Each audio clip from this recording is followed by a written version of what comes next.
So, you've just come from roughly where? From the east?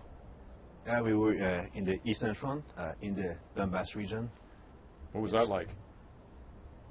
I have one word to describe, and it's just hell. Yeah, hell. And why? Because every day you're getting casualties. Every day you're getting your friends getting killed. And it's days after days. And most of the missions, actually, of my my friends that they come from the Marines, from the States, it was just going to recover dead bodies of our friends that were killed in action from their previous patrol. So, yeah, it was life over there for us. What has been your main job there? For me, I was just used as a infantry soldier. Actually, I was paired up with the Canadian sniper Wally, so I was his teammate. So we were always together, and I was making sure to help him as much as I can, and I was always following him everywhere. I was carrying ammunition. So yes, mainly that was my main job over there.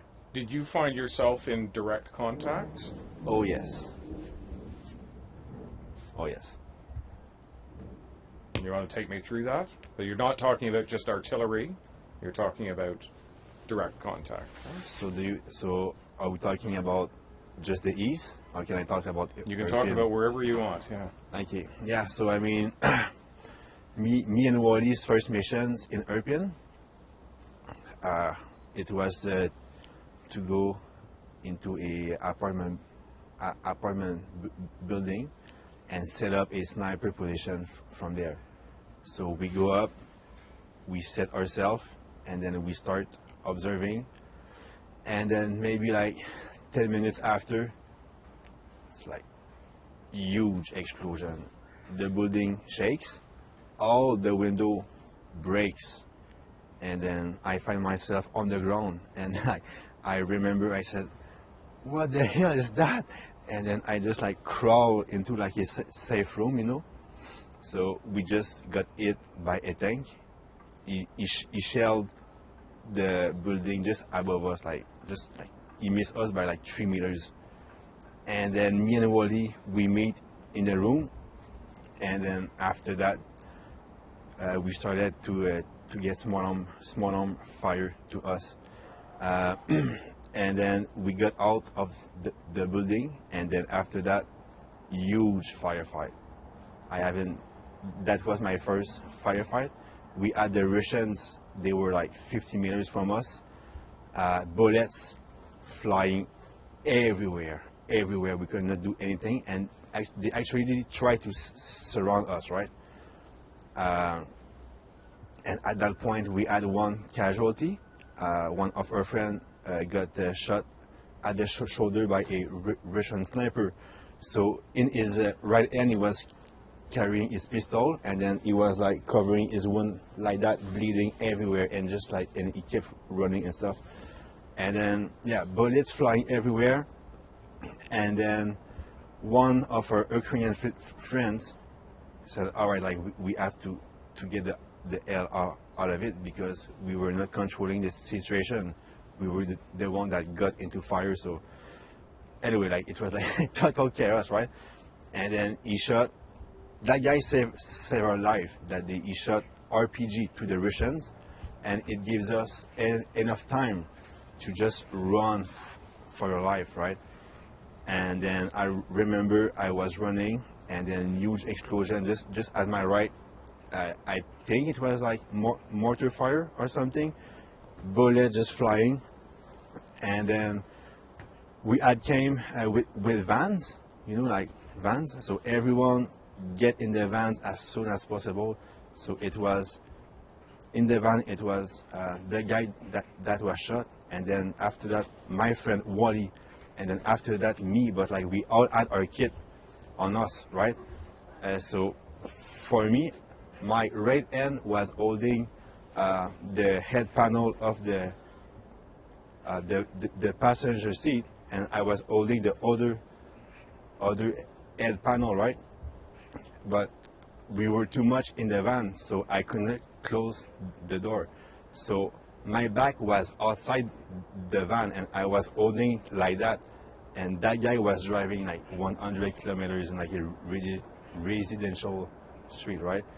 And and then if I had left, I would just fall and just like fall on the ground. And then I had like the passenger guy was still shooting at them when we left.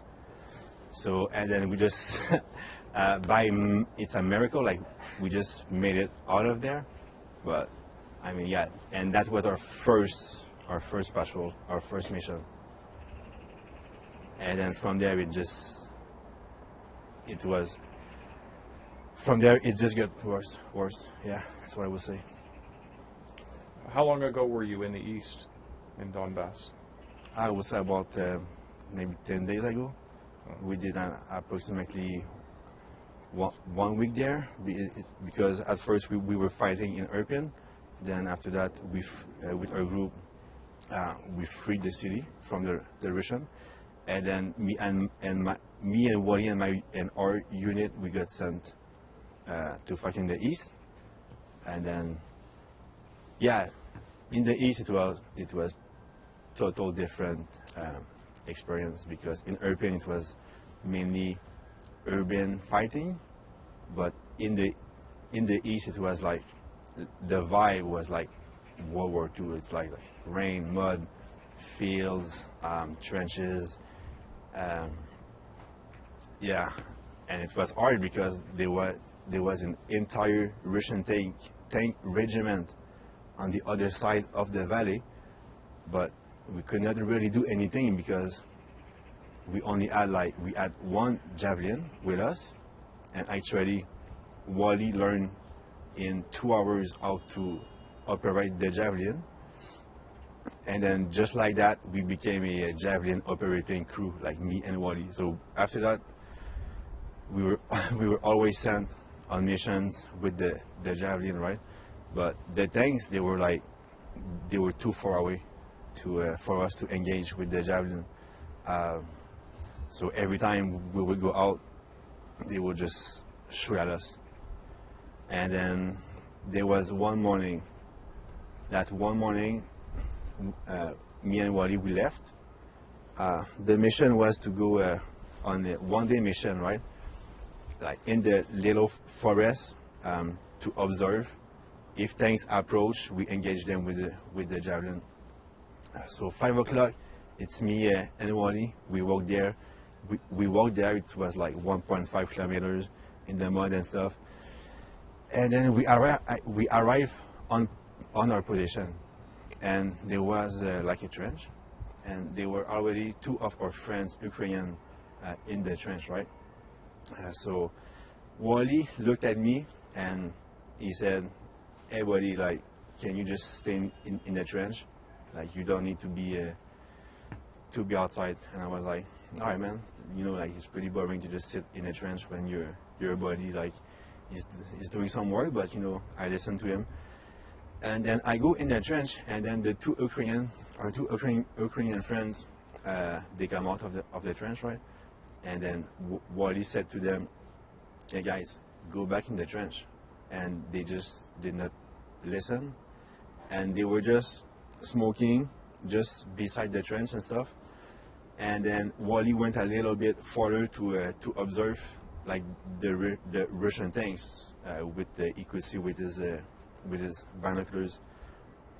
And then for me, what I remember is I was in the trench, and then I removed my helmet, right?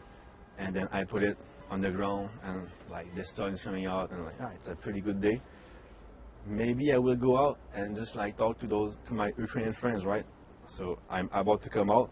I put my first feet on the little step, and then it just happened. Huge explosion. So I fell in the trench on my back, and it just like in the movies, like in my ears, like ding, like